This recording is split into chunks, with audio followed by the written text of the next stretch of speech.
Hello, my name is Ilona and today it's Wednesday, January 25th, 2023, and I want to start off with two newspapers in the Dutch media, and they are about the excess mortality.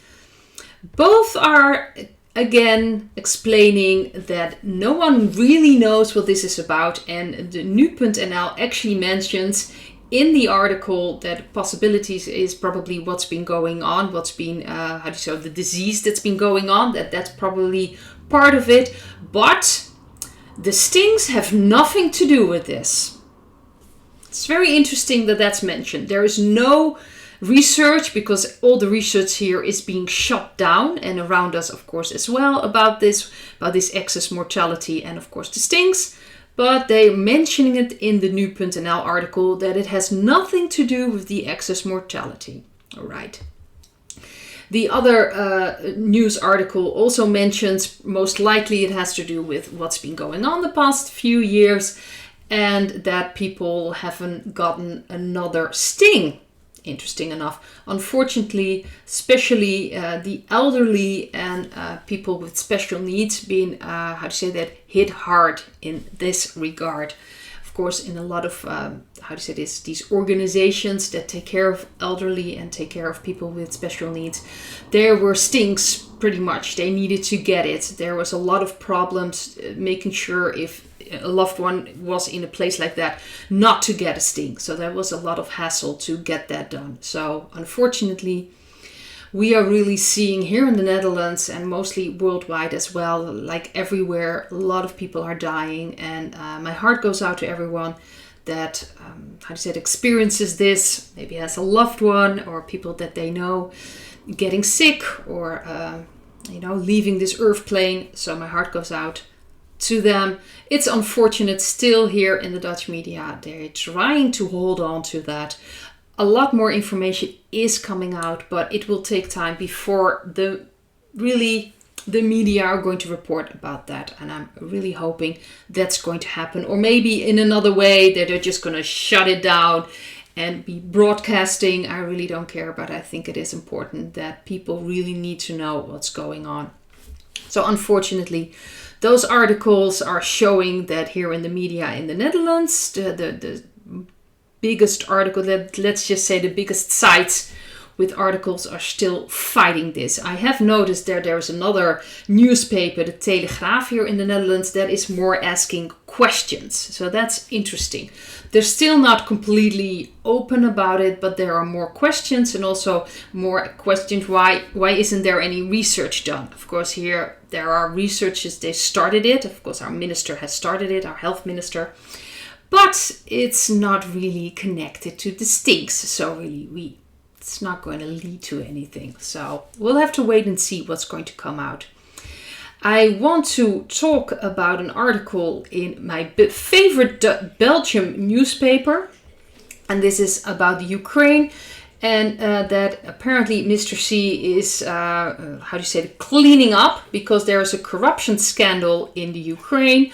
A lot of ministers, governors, and aides at a very high level have to resign. Well, because of corruption, apparently. And there is I think it's brilliant, but there is this sentence in this article that is literally saying, what is going on in one of the most corrupt countries of Europe? That's interesting, isn't it?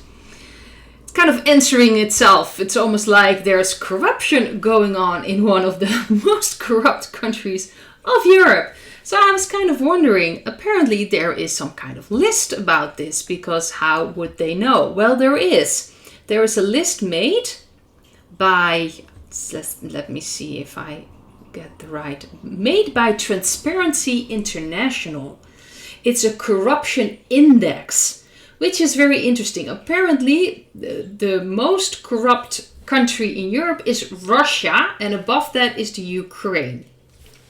So I actually taken a look at this Transparency International, never heard of it. I also looked at the Netherlands, and apparently they have a score of like 100.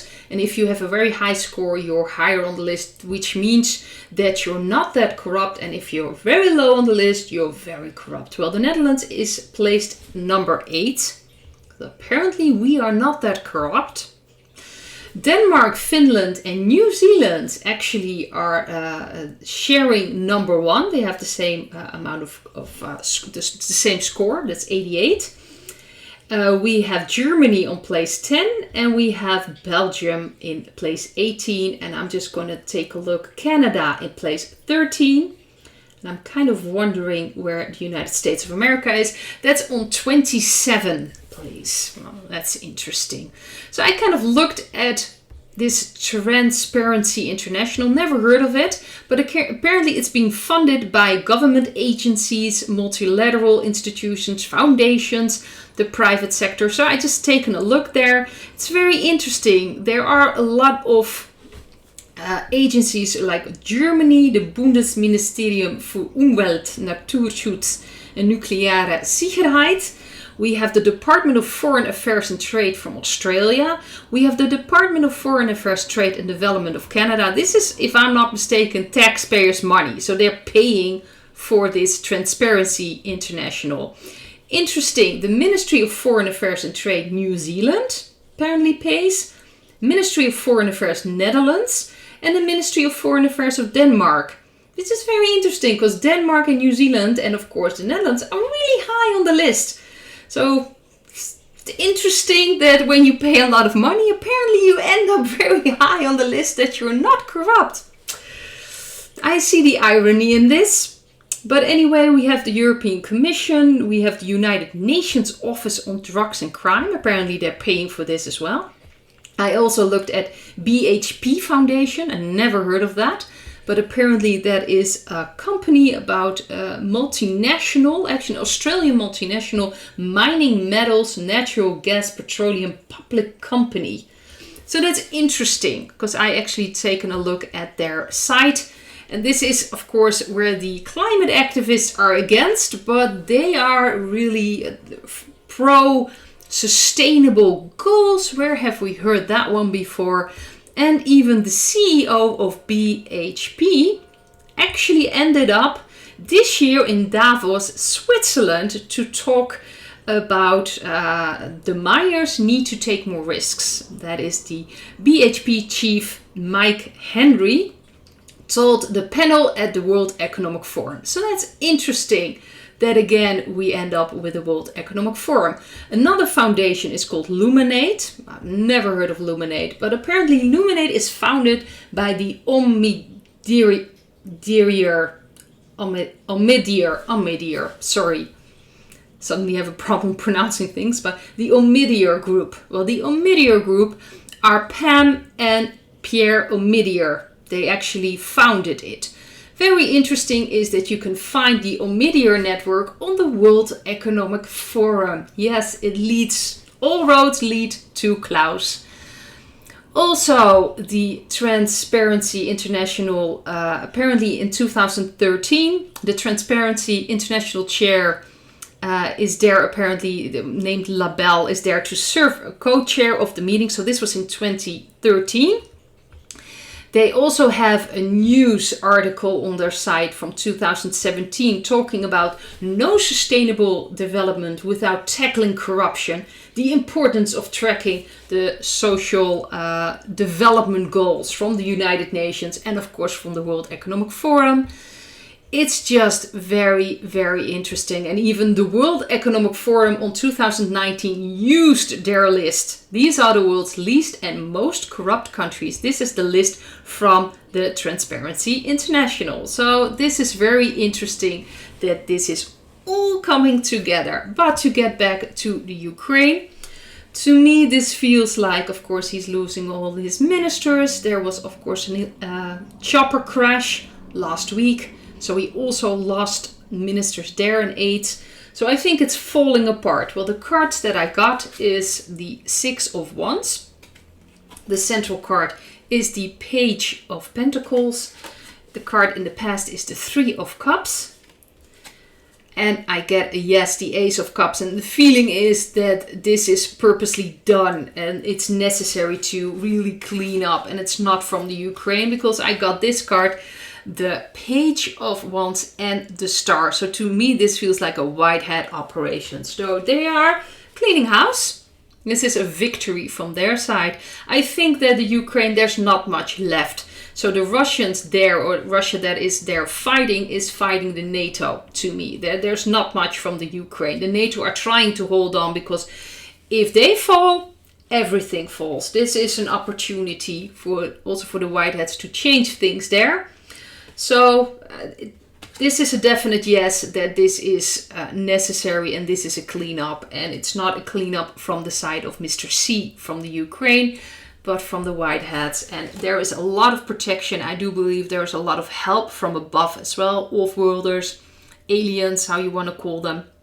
They are helping out to clean out everything. And it is connected to the NATO, to helping out there. And I think it's necessary. And to be very honest, I think all those puppets were gone to begin with. But it's now, how to say this, they're now bringing it to the public. So the public is finally understanding what's been going on. And I think this is very important. It's falling apart. And to me, I'm not even sure if he's actually going to get puppets returned for a government. Wouldn't surprise me at all if it's just going to, if he's going to leave the stage pretty soon as well. I do believe that Mr. C kind of played his role. Maybe he still has a role, but I think this is really the end. Like I said, they're not fighting the Ukraine anymore. This is about the NATO, and they're trying to keep control there, and it's kind of falling apart. But this is a big win for the Whiteheads as well when this is falling apart. And like I mentioned, the article with that line, which is very interesting. It's in a newspaper. It's in a Belgian newspaper, but it's very interesting, the line that the Ukraine is one of the most corrupt countries in Europe. And, you know, a lot of governments have been sending money to a corrupt country. Interesting that people can read that now, and that apparently they were also explaining this corruption index. I'm sure there are not a lot of people aware of this. I wasn't aware that there was apparently a corruption index, and there was a Transparency International that apparently makes that list. But this was very interesting. I think that also opens people's mind, because you're sending in all these things there, and you know they're corrupt. What's going to happen there? And then you have all these ministers that have to leave, resign because they're corrupt. Like, come on. Anyway, that's the feeling I'm getting from the energy of the Ukraine. I also want to take a look at Germany, because Germany has now agreed to send tanks. And apparently Poland is very happy with this, because Germany has been, Olaf Scholz has been pushing back against this. These tanks, he didn't want to send them, but now he is. And apparently on the article ends with that the Netherlands haven't decided yet to give tanks or not to the Ukraine. So we'll have to wait and see. But I thought it was very interesting. Of course, Stormrider also mentioned that Germany is most likely already taken over by the Whiteheads, and that these decisions made purposely, like there's a thing going on that we don't see. It's like a chess game, and that's what it feels like to me. So it feels like that these tanks are now going to be sent that way, but to me it doesn't feel like they're going to be used for the Ukraine, but against the NATO there. That's the feeling I'm getting. So now those tanks can go towards Poland and that way, and I think they're probably going to help along against the dark energies instead of helping the dark energies. Well, the cards I got was the Seven of Swords. I have the Page of Cups. That's the central card. We have the card in the past, the Five of Cups. Very interesting. We have the Six of Wands again, a victory under the central card. And for the future, we have the King of Wands and the Five of Wands. To me, this feels like a Whitehead operation. So I think they're using this, like it seems like Germany is finally buckling, from the pressure that they have to send this, and they're going to send those tanks to the Ukraine. I think that, again, the Whiteheads are going to use it for something completely different. So this ultimately is a victory. That's what I'm seeing with the King of Wands, which is a Whitehead card to me. And fighting, it will be used for something completely different. It will be used against the NATO. It will be used against the dark energies. That's what it feels like to me, especially with that King of Wands. So I do think that Germany is taken over by the Whiteheads. and they are using all kinds of covers to get those tanks over there. And there probably was a point to wait for something. That's why it took so long before they finally sent those tanks there. Maybe there were some preparations that needed to be done there. I'm not really sure, but there was a reason why they waited this long. And it's just more of a chess game. It's really chess at a very high level. But to me, this feels like a victory. They really are. I don't know. It's almost like they're showing the rest of the dark energies who are still left, like, we don't follow your orders. It's something like that. Of course, we don't see it. We just see like, oh, Germany is finally going to send those tanks. See, they're working for the dark energies because they're finally bringing this to the Ukraine. I don't think we need to see it like this, but that's how they want you to see it. That's what they want the optics to be. But to me, this is going to be used for something completely different. Those tanks are not going to be used to aid the Ukraine, so to speak, or to aid the dark energies. I feel like this is going to be used against the dark energies. To me, this will be used for fighting, but against the dark energies. So it's very interesting. So I think that Germany is taken over. That's the feeling I'm getting. And this is the energy I'm getting right now about these tanks, and that there was a reason why it took so long. Almost like they wanted something to be in place or something needed to be taken care of. So I find this very interesting, especially Poland being so happy. Not so sure where Poland actually is. Maybe I'll take a look at that energy as well, but it wouldn't surprise me if they are working with the white hats as well. There is a lot of activity going on and there is victory. So things are being put into place. That's the feeling I'm getting. So I want to leave it at this, and I hope to see you in another video. Bye.